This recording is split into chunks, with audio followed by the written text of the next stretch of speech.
Good day everyone, I am Regine Tagimakon Chavez, the leader of the group. So today, I am going to discuss with you about the goal setting theory which was proposed by Edwin Locke.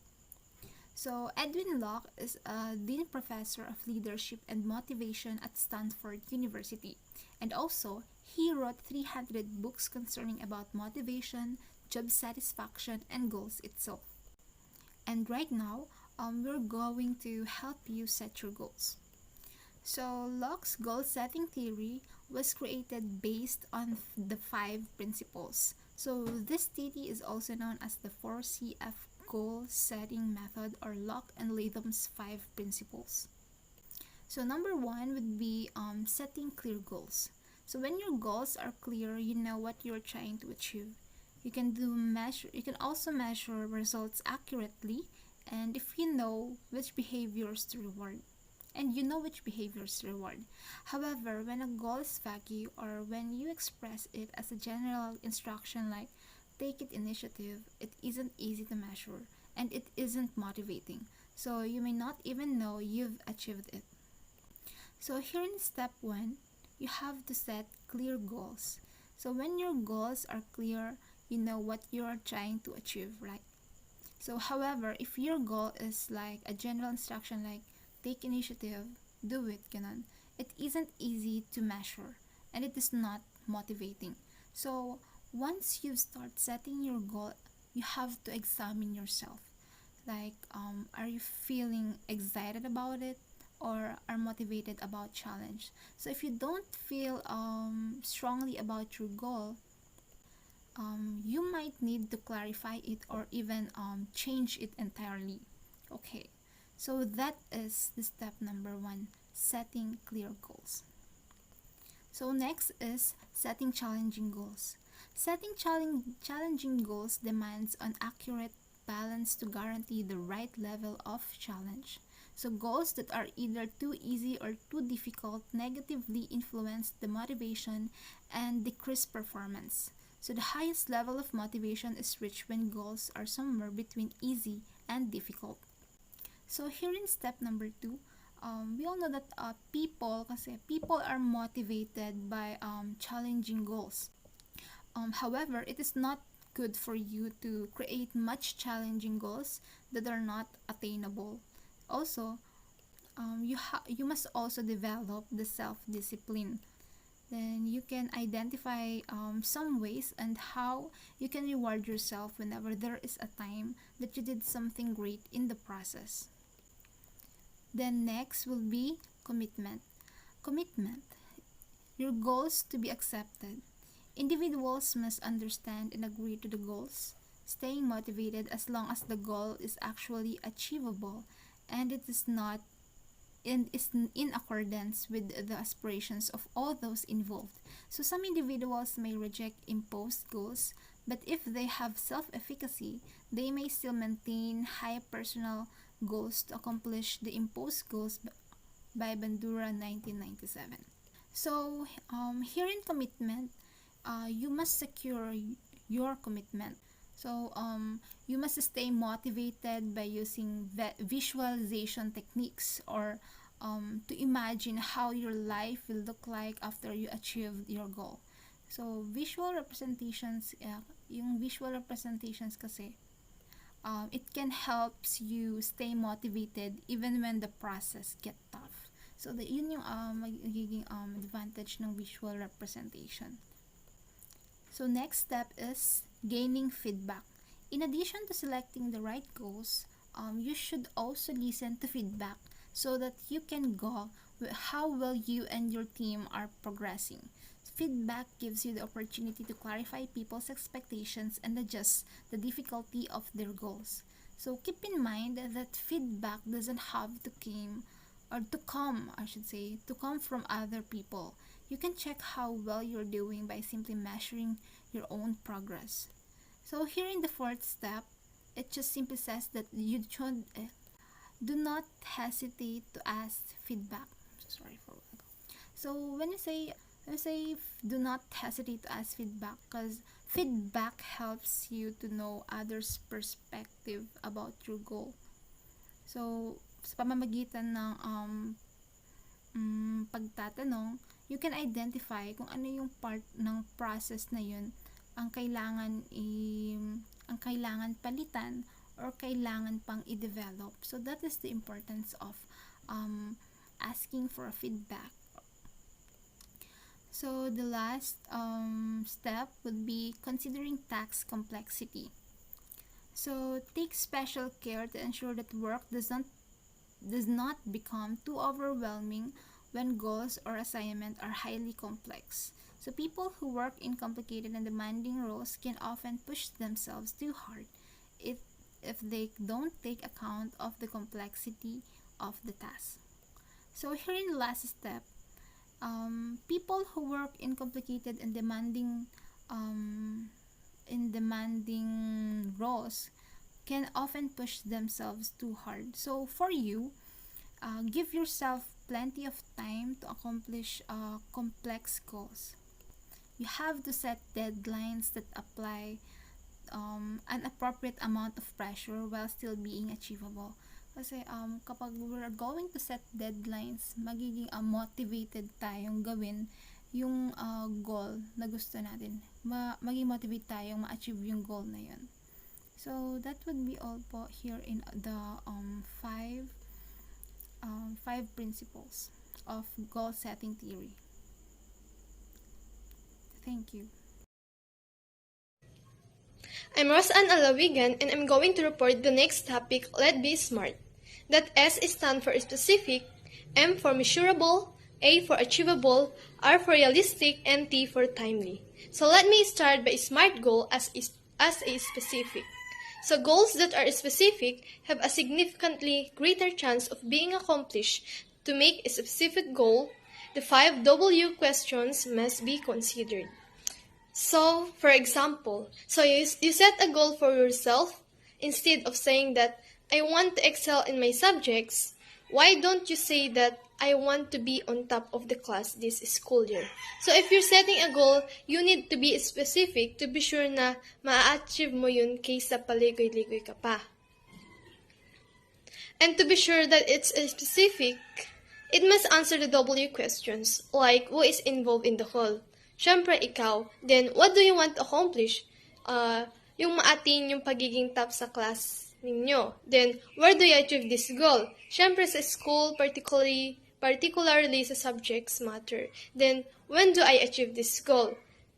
Siyempre, sa buong SEM. Kasi yun naman yung goal mo and dapat may nakatakdang oras. And lastly, why do you want to achieve this goal? So, tulad ng example natin na yung goal is kunyari maging top sa klase. So, why? Bakit kaya ganun yung goal ko? Siyempre sa akin, I want to prove myself that I can do it and it will give me direction to attain what I really wanted. So, setting a specific goal gives you direction in what you wanted, helps you motivated, and focus on your goal. So next is M, for measurable. So goals should be measurable. SMART goal must have criteria for measuring progress.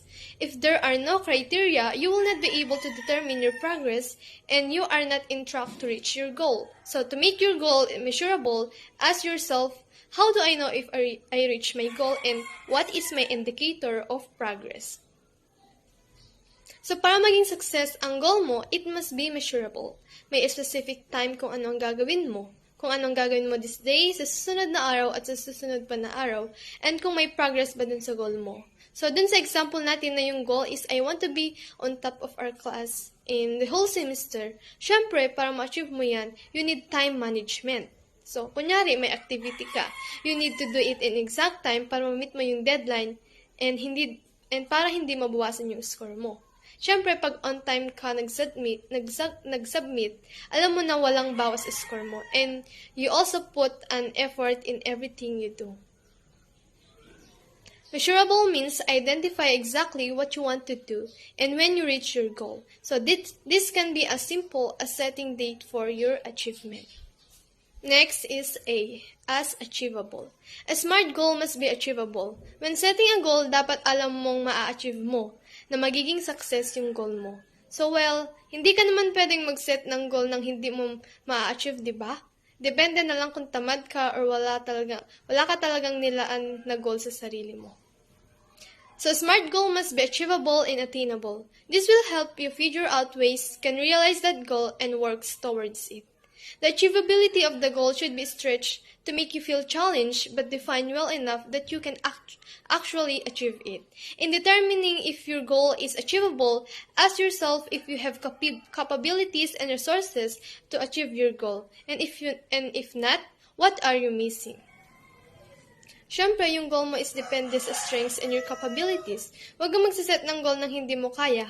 And kung basta-basta ka na lang magsiset ng goals mo, na wala ka pang alam kung paano gawin yung goals mo, and dahil nga wala ka pang experience, edi asahan mo talagang hindi mo ma-achieve yun. That's why when you set a goal, dapat nakadepende sa ating capabilities, talents, or even experience. To be sure na makakaya mo talagang abutin yun.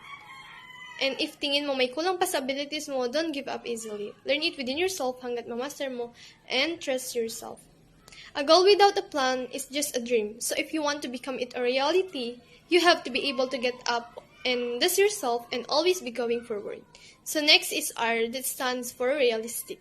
It will be reported by Domingo Alawican. SMART goal realistic. A realistic goal is one that you can reach given your current mindset, motivation level, time frame, skills, and abilities. Realistic goals help you identify not only what you want, but also what you can achieve. SMART goal must be realistic in that the goal can be realistically achieved given the available resources and time. A SMART goal is likely realistic if you believe that it can be accomplished. Ask yourself, is the goal realistic and within reach? Is the goal reachable given time and resources? Are you able to commit to achieving the goal? SMART goal timely. The fifth and last step, timely, means that your goals should have a beginning and an end. This step is especially important because it supports all the others. A goal with no start and end is not specific or measurable, and there's a good chance it won't be attainable. A SMART goal must be time-bound in that it has a start and finish date. If the goal is not time constrained, there will be no sense of urgency and therefore less motivation to achieve the goal. Ask yourself, does my goal have deadline? By when do you want to achieve your goal? For example, building on the goal above. On February 14, I will obtain a gym membership at my local community center. In order to be healthier, I will work out for 4 days a week. Every week, I will aim to lose 1 pound of body fat. By the end of August, I will have realized my goal if I lose 4 pounds of fat over the course of the month. Good day, ma'am. So, isa po ako sa part ng Group 1. So, ang aking po report is Bandura's self-efficacy. In order to succeed, people need a sense of a self-efficacy struggle together with resilience to meet the inevitable obstacles and inequalities of life by Albert Bandura's. Albert Bandura was well known as social cognitive psychologist. He was born in 1925 in Alberta, Canada, and as known for his writing, he is still alive and well living in the United States. He is best known for his work of social cognitive psychology on the branch of psychology that deals with people learning from observing others, interacting with them. So dito po sa kay Albert Bandura, sinabi niya po na mas malalaman o malalaman pa po natin base sa atong pag-observe tsaka pag-interact sa ibang tao. So, good afternoon everyone. I am Maricel Balagasay and I am part on Group 1, which is our topic is about setting goals for our success. So, in my part for this presentation provided is self-efficacy theory. So, in this presentation, self-efficacy defined that it tells us that people generally will only attempt things they believe they can accomplish and won't attempt things they believe they will fail. So, ito yung mga kakayahan or pinapakita ng isang tao na ginagawa nila or ina-attempt lang or sinusubukan lang nila yung mga gawain na alam naman nilang mga kaya nila or gusto nilang gawin. So, sila din yung mga katangian na hindi na nila ina-attempt or sinusubukan kung alam naman nilang hindi nila ito kaya. And also, it defines people with a strong sense of efficacy believe that they can accomplish even in difficult tasks. So, kung yung mga taong may paninindigan for their self-efficacy or matatawag natin na tiwala sa mga kakayahan nila, ay mga taong may mas mararating or may mas malakas na kalooban sa mga bagay-bagay na kanilang gagawin. And they see this as a challenges to be mastered rather than threats to be avoided. Also, this words I just say it's all about Bandura efficacy theory. So, siya din, based on Jericho presentation, Bandura, it is connected ways to determine that self-efficacy is on a Bandura theory. And this self-efficacy theory, that the basic idea behind self-efficacy is that when individuals feel their actions can influence the outcome of a given situation. So this of a given situation, several things happens. For once, they feel much better about themselves, and also seconds, they can feel that they have a sense of power and control over what happened in the world. So in this Bandura's theory or determinant of theory, ito ay nakakatulong sa atin kasi in this theory of self-efficacy na nasasabi or na-determine nito na kung may self-efficacy tayo, nagagawa natin yung mga bagay na alam natin, kaya natin, nagogol natin yung mga bagay-bagay. Basta lagi lang natin tatandaan na self-efficacy ay ito yung mga katangian or mga gusto natin in life na alam naman natin or gusto nating attempt kung ito ay kaya natin or hindi natin kaya. So for this presentation is always remember that the person who defines and create this theory is Bandura. And also Bandura defines self-efficacy as people believe about their capabilities to produce the assigned level to performance that exercise influence over events that affect their lives. So in this definition of Bandura about self-efficacy, nasabi ko na ito yung mga tao ulit na naniniwala sa kanilang mga kakayahan. So parang pinopursue nila or mas ginagalingan nila, basta ganun, ginagalingan nila yung mga gawain nila or nagiging matatag sila para ma-outreach nila yung gusto nilang gawin in life, or sila yung mga taong may strong capabilities na naniniwala sila sa mga kanilang talent. So may confidence level, and also mas na i-influence nila yung kanilang mga sarili to join in different events dahil nga alam nila na kaya nila or alam naman nila na hindi nila kaya ang isang bagay upang simulan ito. And in self-efficacy, there in this presentation they have five 5 capabilities or katangian na masasabi mo, or you can tell yourself na, ay, may self-efficacy ako, kaya ko to. Ganun. So, you can determine yourself as having a self-efficacy if you have this kind of traits. So, first one is approach difficult tasks as challenge to be mastered. So, this is so powerful for ourselves na magkaroon ng ng paninindigan sa mga bagay-bagay na alam mo namang kaya mo. Approach difficult tasks as a challenges master. Ay, subukan ko to, baka kaya ko. Ay, baka mas makakabuti to para sa akin kasi madali lang naman. That different figures to create your master for yourself is so important in these days. So, be confident. Kung alam mong kaya mo, go for it. And number 2, set challenging goals and maintain strong committed to them. So, sa katangian naman ito is sila yung mga sanay na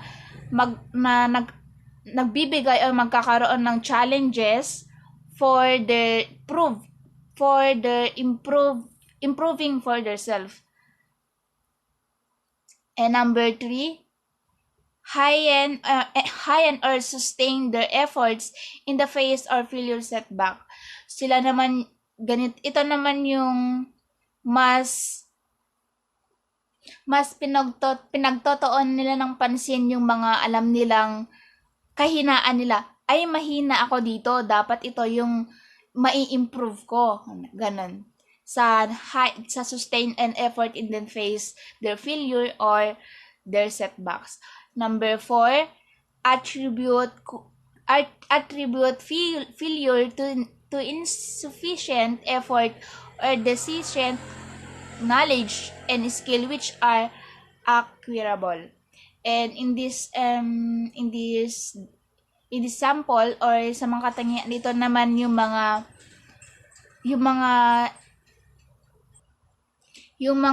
katangian ng isang tao na mas binubuhos na yung effort niya sa mga bagay-bagay na alam niyang kulang pa.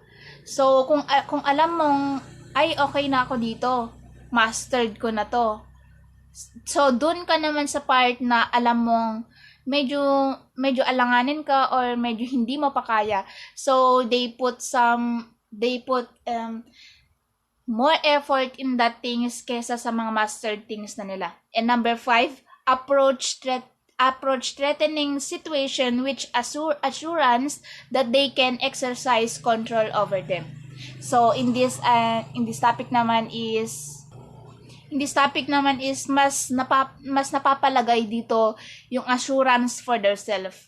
Kung yung mga threatening na bagay na alam nilang hindi naman nila ginagawa gaano, yung mga less doing nila, parang mas pinagtotoonan nila ng pansin kaysa sa mga bagay-bagay na nasasanay. So, also in this number 5, ito yung mga katangian natin na, yung mga katangian na gusto nating baguhin or gusto nating i-develop. So, kunyari, parang hindi ka marunong mag-volleyball or larangan ng sport. So, for yourself, kasi gusto mong ma-develop or gusto mong ma-engage in that particular event in sport. So, in yourself naman is, ay, mag-training ako. Magpa-practice ako, ganun. Parang yung threatening na for yourself na yung mga hindi mo nagagawa, yun yung mga bagay-bagay naman na ko-control mo for you to entertain yourself in that event. For only additional in this presentation, this theory of Bandura or believes that efficacious people set challenging goals and maintain strong commitments to them in their face in impending failure, or they increase and sustain their efforts to be successful. They approach difficult or threatening situation with confidence that they have to control all over them. And also, having this type of outlook reduces stress and lowers the risk of depression based on Bandura definition and also 1994. And in controversy, people who doubt their ability to accomplish difficult tasks see these tasks as a threat. They avoid them based on their own personal weaknesses or obstacles preventing them from being successful. They give up quickly in the face of difficult or failure, and then doesn't take much for them to lose their faith for their capability. So, in this outlook or in this our presentation, madali lang naman siya intindihin, lalo na dito sa presentation ko, which is self-efficacy.